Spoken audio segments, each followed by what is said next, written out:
Welcome back to Sharu's village kitchen. ಮನೆಯಲ್ಲಿ ಒಂದು cup ಕಡಲೆ ಹಿಟ್ಟು ಇತ್ತು ಅಂತಂದರೆ ಈ ಒಂದು ರೆಸಿಪಿಯನ್ನು ಟ್ರೈ ಮಾಡಿ ಒಂದೊಳ್ಳೆ ಸ್ವೀಟ್ ರೆಸಿಪಿಯನ್ನು ಇವತ್ತು ನಾನು ನಿಮ್ಮ ಜೊತೆ ಶೇರ್ ಮಾಡ್ಕೊತಾ ಇದ್ದೀನಿ. ಮಕ್ಕಳಿಗೆ ಅಥವಾ ಮನೆಯಲ್ಲಿ ಈ ರೀತಿ ವೆರೈಟಿಯಾಗಿ ನಾವು ಸ್ವೀಟ್ ರೆಸಿಪಿಯನ್ನು ಮಾಡ್ಕೊಳ್ಬೋದು, ತುಂಬ ಈಸಿಯಾಗಿ ಮಾಡ್ಕೊಳ್ಬೋದು.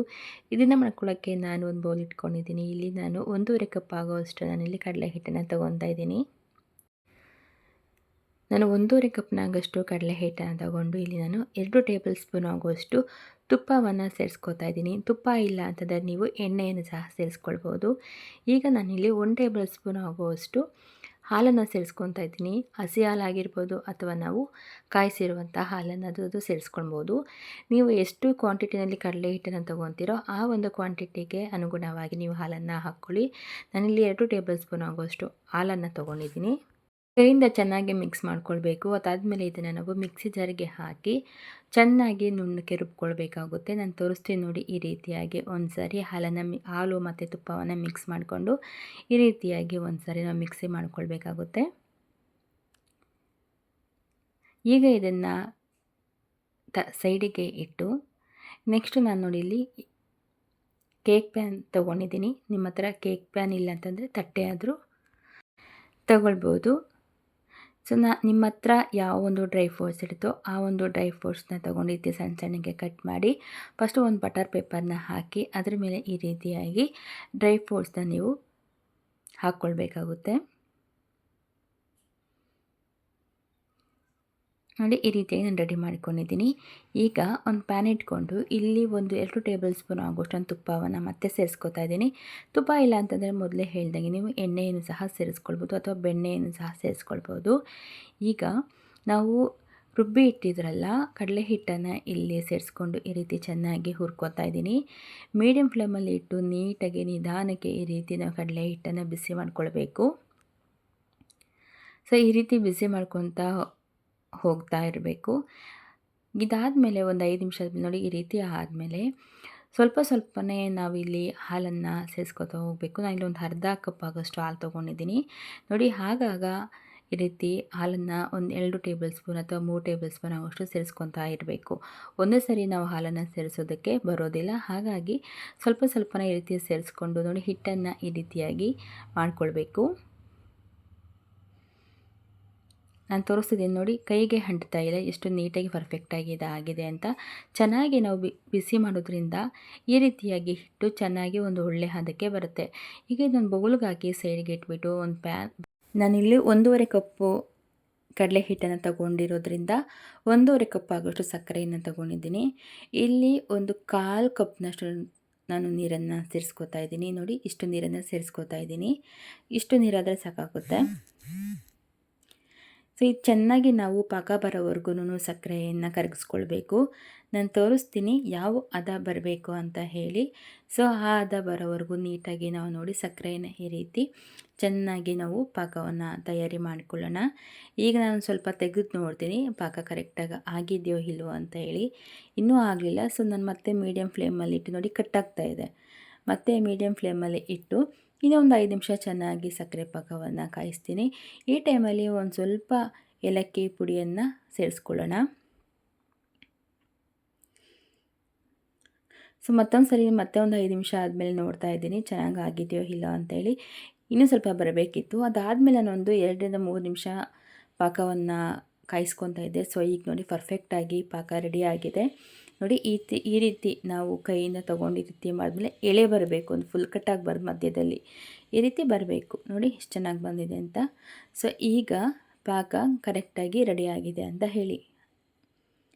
ಈಗ ನಾವು ಈ ಪಾಕಕ್ಕೆ ನಾವು ಕಡಲೆ ಹಿಟ್ಟನ್ನು ರೆಡಿ ಮಾಡಿ ಇಟ್ಕೊಂಡಿದ್ರಲ್ಲ, ಸೊ ಈಗ ಕಡಲೆ ಹಿಟ್ಟನ್ನು ನಾವು ಸ್ವಲ್ಪನೇ ಸೇರಿಸ್ಕೊಳ್ಳೋಣ.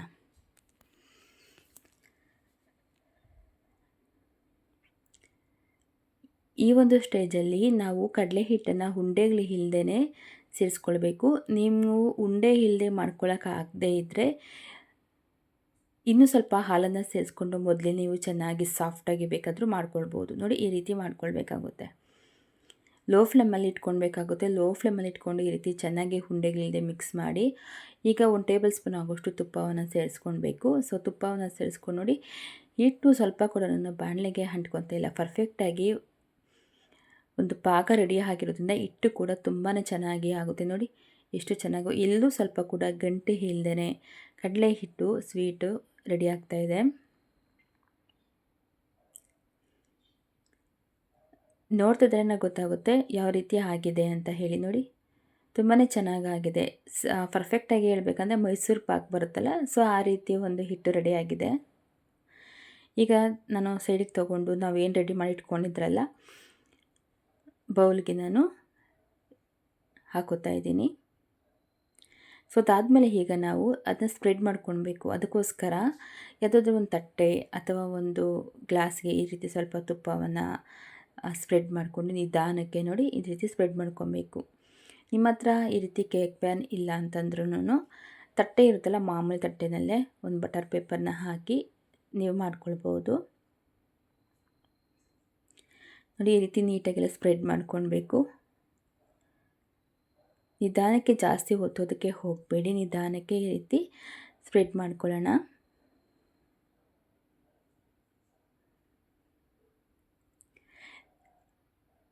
ಸ್ವಲ್ಪ ಹೇಳಬೇಕು ಅಂದರೆ ಮೈಸೂರು ಪಾಕನ ಥರನೇ ಕಾಣಿಸ್ತಾ ಇದೆಯಲ್ವಾ. ನೋಡಿ ಈಗ ನಾನು ಮೊದಲೇ ಸ್ವಲ್ಪ ಡ್ರೈ ಫ್ರೂಟ್ಸನ್ನು ಉಳಿಸಿ ಇಟ್ಕೊಂಡಿದ್ದೆ, ಅದನ್ನು ಈಗ ಮತ್ತೊಂದು ಕಡೆ ಆ್ಯಡ್ ಮಾಡ್ಕೊತಾ ಇದ್ದೀನಿ. ನಿಮ್ಮ ಹತ್ರ ಯಾವ ಡ್ರೈ ಫ್ರೂಟ್ಸ್ ಇದ್ರೂ ಆ್ಯಡ್ ಮಾಡ್ಕೊಳ್ಬೋದು, ಅಥವಾ ಒಂದೇ ಸೈಡು ಕೂಡ ನೀವು ಡ್ರೈ ಫ್ರೂಟ್ಸನ್ನು ಈ ರೀತಿ ಸ್ಪ್ರೆಡ್ ಮಾಡ್ಕೊಳ್ಬೋದು. ಈಗ ನಾವು ಇದನ್ನು ಒಂದು ಬಟ್ಟೆಯನ್ನು ಕ್ಲೋಸ್ ಮಾಡಿ, ಇದು ಗಟ್ಟಿ ಆಗಬೇಕು, ಸ್ವಲ್ಪ ಗಟ್ಟಿ ಆಗಬೇಕು ಅಂತಂದರೆ ನಾವು ಒಂದು 2ರಿಂದ 3 ಗಂಟೆಗಳ ಕಾಲ ಒಂದು ಬಟ್ಟೆಯನ್ನು ಕ್ಲೋಸ್ ಮಾಡಿಬಿಟ್ಟು ಮುಚ್ಚಿ ಇಡಬೇಕಾಗುತ್ತೆ. ನಿಮಗಿನ್ನೂ ಬೇಗ ಆಗಬೇಕು ಅಂತಂದರೆ ಸ್ವಲ್ಪ ಆರೋವರೆಗೂ ಸೈಡ್ಗೆ ಇಟ್ಬಿಟ್ಟು ಅದಾದಮೇಲೆ ಫ್ರೀಜರಲ್ಲಿ ಇಟ್ಟರೆ ಒಂದು ಅರ್ಧ ಅವರ್ ಇಟ್ಟರೆ ಸಾಕು, ಅಷ್ಟರಲ್ಲಿ ಅದು ಗಟ್ಟಿ ಆಗಿಬಿಡುತ್ತೆ. ಸೊ ಆಗ ಒಂದು ಒಳ್ಳೆ ಪರ್ಫೆಕ್ಟ್ ಆದಂತಹ ಸ್ವೀಟ್ ರೆಸಿಪಿ ರೆಡಿಯಾಗಿರುತ್ತೆ. ನೋಡಿದ್ರಾ, ಕಡಲೆ ಹಿಟ್ಟು ಈ ಥರ ಮನೆಯಲ್ಲಿ ಏನಾದರೂ ವೇಸ್ಟ್ ಆಗೋ ರೀತಿ ಇತ್ತು, ಹೆಚ್ಚಾಗಿತ್ತು ಅಂತಂದರೆ ಒಂದು ಕಪ್ಪನ್ನು ತೊಗೊಂಡು ಈ ರೀತಿ ಒಂದು ಒಳ್ಳೆ ಸ್ವೀಟ್ನ ಮಾಡ್ಕೊಳ್ಳಿ, ತುಂಬಾ ಚೆನ್ನಾಗಿ ಬರುತ್ತೆ. ನೋಡಿ ನಾನು 2 ಅವರ್ಸು ಹೊರಗಡೆ ಇಟ್ಟಿದ್ದೆ. ಸೊ ತುಂಬಾ ಚೆನ್ನಾಗಿ ಕರೆಕ್ಟಾಗಿ ಗಟ್ಟಿ ಕೂಡ ಆಗಿದೆ ಸ್ವೀಟು. ನೋಡಿ ತೋರಿಸ್ತಾ ಇದ್ದೀನಿ ನಿಮಗೆ.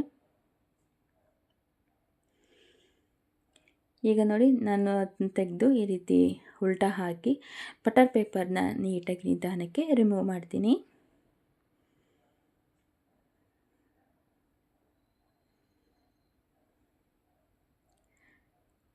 ಈಗ ನಮ್ಗೆ ಯಾವ ಶೇಪ್ ಬೇಕೋ ನಾವು ಆ ಶೇಪಲ್ಲಿ ನಿಧಾನಕ್ಕೆ ಕಟ್ ಮಾಡ್ಕೊಳ್ಳೋಣ.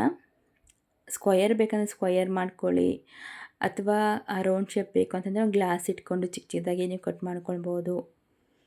ಸ್ಕ್ವಯರ್ ಶೇಪ್ ಇದ್ರೇ ಚೆನ್ನಾಗಿರುತ್ತೆ, ಯಾಕಂದರೆ ವೇಸ್ಟ್ ಆಗೋದಿಲ್ಲ ಸ್ವೀಟು, ತಿನ್ನೋಕ್ಕೂ ತುಂಬಾ ಚೆನ್ನಾಗಿರುತ್ತೆ, ನೋಡೋಕ್ಕೂ ತುಂಬ ಚೆನ್ನಾಗಿರುತ್ತೆ. ನೋಡಿ ನನಗೆ ಈ ರೀತಿಯಾಗಿ ನಾನು ನಿಧಾನಕ್ಕೆ ಕಟ್ ಮಾಡ್ಕೊತಾ ಇದ್ದೀನಿ. ನಿಮಗೆ ದಪ್ಪ ಬೇಕು ಅಂತಂದರೆ ಇನ್ನೂ ದಪ್ಪ ಕಟ್ ಮಾಡ್ಕೊಳ್ಬೋದು, ಅಥವಾ ಇನ್ನೂ ಚಿಕ್ಕ ಚಿಕ್ಕದಾಗಿ ಬೇಕು ಅಂತಂದ್ರೂ ಇನ್ನೂ ಚಿಕ್ಕ ಚಿಕ್ಕದಾಗಿ ಕಟ್ ಮಾಡಿ ಇಟ್ಕೊಳ್ಬಹುದು.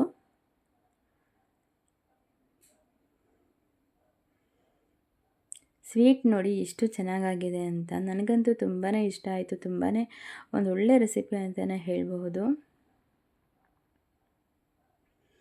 ಯಾವುದೇ ಕೆಮಿಕಲ್ ಇಲ್ಲ, ಯಾವುದೇ ಫುಡ್ ಕಲರ್ ಇಲ್ಲ, ಇಲ್ಲಿ ಏನಿಲ್ಲದ್ರೆ ಒಂದು ಒಳ್ಳೆ ಹೆಲ್ತಿಯಾದಂತಹ ಸ್ವೀಟ್ ರೆಸಿಪಿ ನಮ್ಮ ಮನೇಲಿ ಈ ರೀತಿ ಸಿಂಪಲ್ಲಾಗಿ ಮಾಡ್ಕೊಳ್ಳೋದ್ರಿಂದ ಹೆಲ್ತು ತುಂಬಾ ಚೆನ್ನಾಗಿರುತ್ತೆ. ಸ್ವೀಟ್ ತಿನ್ನಬೇಕು ಅಂತ ತುಂಬ ತಿನ್ನೋರು ಈ ರೀತಿ ಮನೆಯಲ್ಲೇ ಮಾಡ್ಕೊಳ್ಬೋದು. ಏಕೆಂದರೆ ನಾವು ಹೊರಗಡೆ ಕೆಮಿಕಲ್ಸು, ಕಲರು ಅದು ಇದೆಲ್ಲನೂ ಆ್ಯಡ್ ಮಾಡಿರ್ತಾರಲ್ವ. ನೋಡಿ ಎಷ್ಟು ಚೆನ್ನಾಗಾಗಿದೆ ಸ್ವೀಟ್ ಅಂತ. ಸೊ ಈಗ ಸ್ವೀಟ್ ಕೂಡ ರೆಡಿ ಆಗಿದೆ ನೋಡಿ. 1.5 ಕಪ್ ಇತ್ತು ಅಂತಂದರೆ ಇಷ್ಟೊಂದು ಸ್ವೀಟು ಒಂದೇ ಸರಿ ರೆಡಿ ಆಗುತ್ತೆ. ನೀವು ಇದನ್ನು ಒಂದು ವಾರ ಔಟ್ಸೈಡ್ ಇಟ್ಕೊಂಡು ಆರಾಮಾಗಿ ಸರ್ವ್ ಮಾಡ್ಬೋದು, ಏನೂ ಹಾಳಾಗೋದಿಲ್ಲ. ಸೊ ಸ್ವೀಟ್ ಅಂತೂ ರೆಡಿ ಆಯಿತು. ಫ್ರೆಂಡ್ಸ್, ಇದು ನನ್ನ ಹೊಸ ಚಾನಲ್ಲು, ಪ್ಲೀಸ್ ಸಪೋರ್ಟ್ ಮಾಡಿ, ಸಬ್ಸ್ಕ್ರೈಬ್ ಮಾಡಿ, ಲೈಕ್ ಮಾಡಿ, ಶೇರ್ ಮಾಡಿ.